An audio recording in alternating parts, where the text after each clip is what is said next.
The book Romans, part 30. I'm Professor Hannes Redlinghuys of the First Assembly of Yafashua in South Africa, Victoria, Montana, also international. Should you require any of my books which I've written, maybe the 2 keys to the book of Revelation. It's also the handbook that we use for our study, the Revelation of the book Revelation.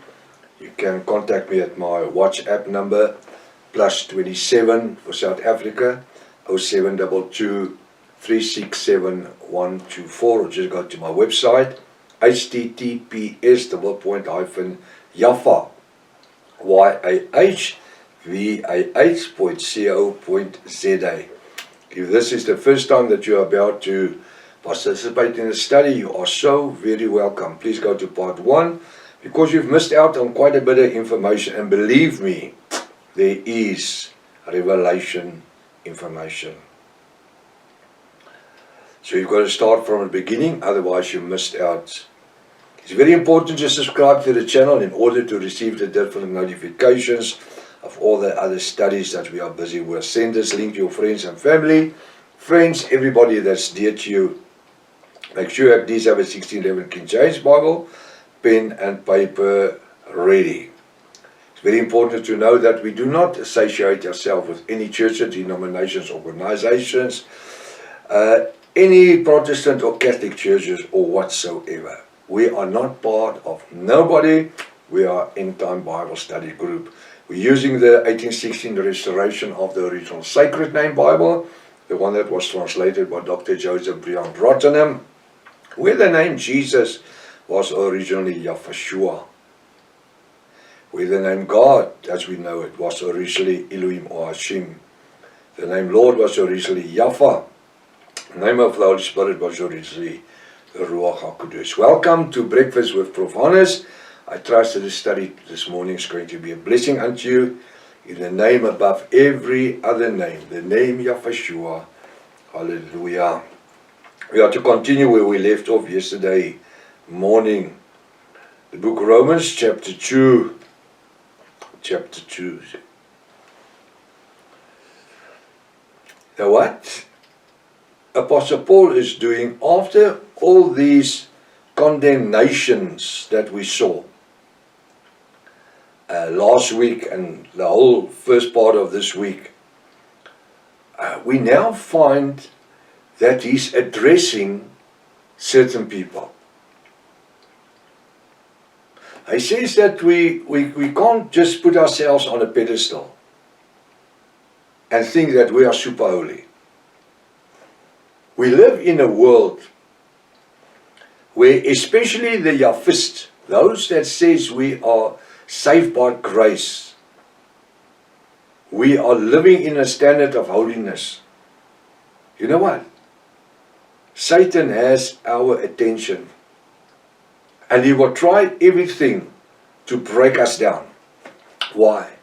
Because if he can get us to stumble and fall, it will be so much easier to say, but look what this one has done, and look what they call themselves Yafist, and they're living in the revelation names, and they're worse than sinners. And that's why we need to obey the Ruach HaKodesh, the word. We need to allow that Yaffa through the Ruach HaKodesh can make us aware of what he wants us to be and how we must function in his kingdom. He says in verse 5, Romans 2 verse 5, but after thou hardness, impenitent heart, chasest up unto thyself wrath against the day of wrath and revelation, of the righteous judgment of Yahweh Almighty, that's God. There's going to be a day of judgment. This people in churches doesn't want to hear. Oh, it's fine if you just float around. If you just attend church once or twice a week. If you are a friend of the pastor or the reverend and you pay your tithes regularly. Oh, it's a merciful God, and you can sin now and then a little bit. There's mercy, brother and sister. We don't preach sin anymore. We don't even talk about Satan anymore. That's what they do. That's what they say. But my Bible says, be holy as I am holy. Walk in the straight and narrow way. Be obedient through the Ruach HaKodesh, to that which is taught in the revelation word. Manifest yourself in the word. Let the word apply. You know, when we live the word, when the people can see Yahshua in and through our lives, then we are doing what we are being called for. But I can't have a brandy and coke in my hand and a hot dog in my other hand, swear like a sinner, and then want to preach the gospel. You understand what I'm saying? We need to reflect that which we believe in. The holiness through the Ruach HaKodesh, the fruits of the Spirit, the Ruach HaKodesh, must shine in and through us. But after thy hardness and impatient hearts treasured up to themselves wrath against the day of wrath of revelation is going to be revealed, of the righteous judgment of Yahweh Almighty, or God. Now you must see what it says. And this is a scripture that is actually catching a lot of people offside. Who will render to every man according to his deeds. Now the Bible comes in one place, he says, and we all will stand before the righteous throne of Yahweh, to render of everything that I said and done. No. The bride of Yahshua doesn't appear before any righteous throne. We are living on this earth. We say that we are Yahwist through new birth, coming to repentance, new birth in the name of Yahshua, obtaining our wedding garment, living in the revelation word daily. And then the coming of Yahshua is occurring, where he will come and parousia us, Greek. He will draw us away out of this earthly body into a heavenly body, into a glorified body, drawing us up into heaven. It means that that's 1 Corinthians 15, 27 to 58. He's changing us from mortal to immortality. We're gone. You are holy enough to live out of this world, not being left behind to go through the great tribulation. We're part of the bride of Yahshua. We leave this earth. We are changed into glorified bodies. We're gone. The moment that we arrive into heaven, we now going to stand before a white judgment throne.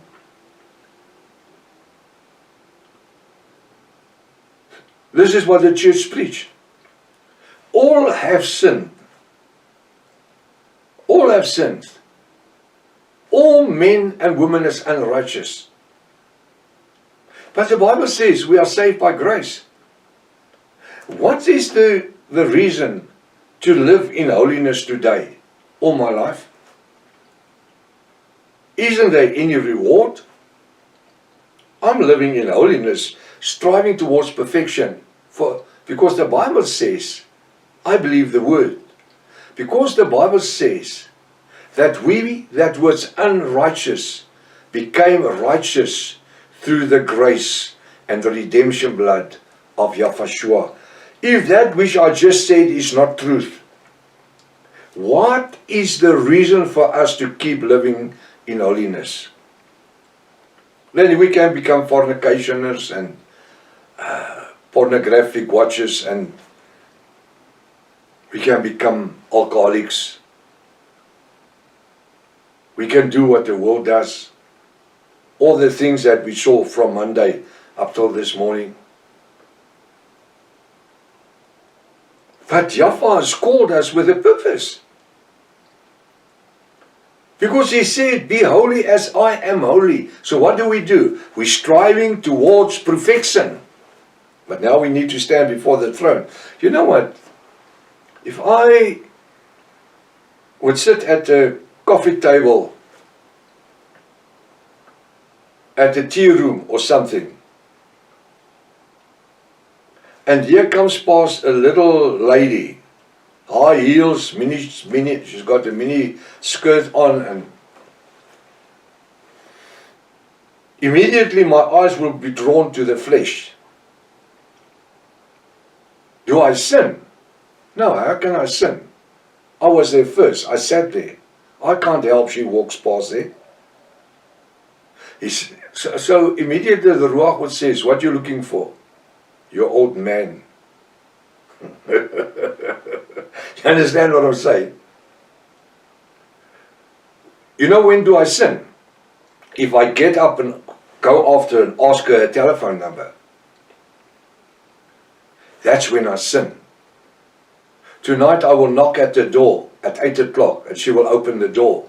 That is sin. But I haven't done anything wrong. I was just sitting there. But we live in such closeness of the Ruach HaKodesh. Although I haven't committed a sin, the Ruach will immediately block the idea. Don't look at it. You know what? I'm not blind. I'm not blind. I love cars. I love fast cars. Looking at a Lamborghini or a Ferrari or a Porsche and sports cars. I love it since I was a youngster. But I can't afford a Lamborghini. I can't afford a Porsche. You understand what I'm saying? And that's exactly when it comes to sin. When it's there, it's not to participate in it. It's not to become part of it, because then it's sin. But coming back, if I have stumbled, what is there for me? Grace. Now, if I've done something wrong, and this little lady walked past here, and I've committed now adultery or whatever you want to call it, by just looking, I can't believe it, because I'm not blind. And as a nice racing car, Lamborghini, I can see it, but I can't afford it. So you can see it, but you can't afford it. Can't do anything about it. You're an old man.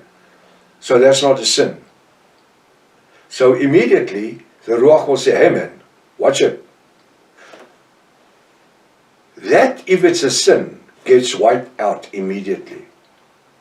Now, what? You know what happens? We are living so close in the Ruach HaKodesh that every little thing that looks like sin, the Ruach will say, hey, what are you doing? Immediately there's forgiveness. Now, what do I do? Every time that I allow the Ruach to convince me I've done wrong, as I bend my knees before Yahweh through the Ruach HaKodesh, I'm cleansed of my sin constantly. And that's why we are living in holiness. It means to be cleansed regularly by the Ruach HaKodesh. So what happens if the coming takes place, the parosha, time to be drawn away, and I'm in the position to be drawn away? What must I do before a white throne judgment? You understand what I'm saying? My sins are all forgiven. The Bible says he's cast in the depth of the sea, and he will never think about it. You see, the text was drawn out of context by the churches. wanting people to always have them under a massive load of sin and conviction. Now it says here, but after the hardness and impatience heart treasures up unto thyself wrath against the day of wrath and revelation of a righteous judgment of Yahweh Almighty, who will render to every man according to his deeds. It's not for us. As bride, we are cleansed by the blood of Yahweh. There's nothing to render, and that's why the Ruach is functioning within us. Verse 7, to them who patient continuance in well-doing seek for glory and honor, immorality, eternal life. We do what? We are patiently continuous doing well, seeking for His glory and honor and immorality, eternal life. We strive towards eternal life, keeping ourselves holy, striving towards holiness, so that when we die, we can live. Or when the coming is going to happen, we will be transformed from fleshly into a heavenly body. Now, we have dealt with a lot of information this week. I would suggest go back to Monday, take the video, although you have all the information now, it's going to be much easier. Do your own study again and see how you will find that the word of Yahweh will just blossom in your life. This whole weekend in front of us, let's be the best Yahwist we can be for the glory of Yahweh. Till Monday, if His Father's will. Maranatha. Yahweh is coming back again. Hallelujah.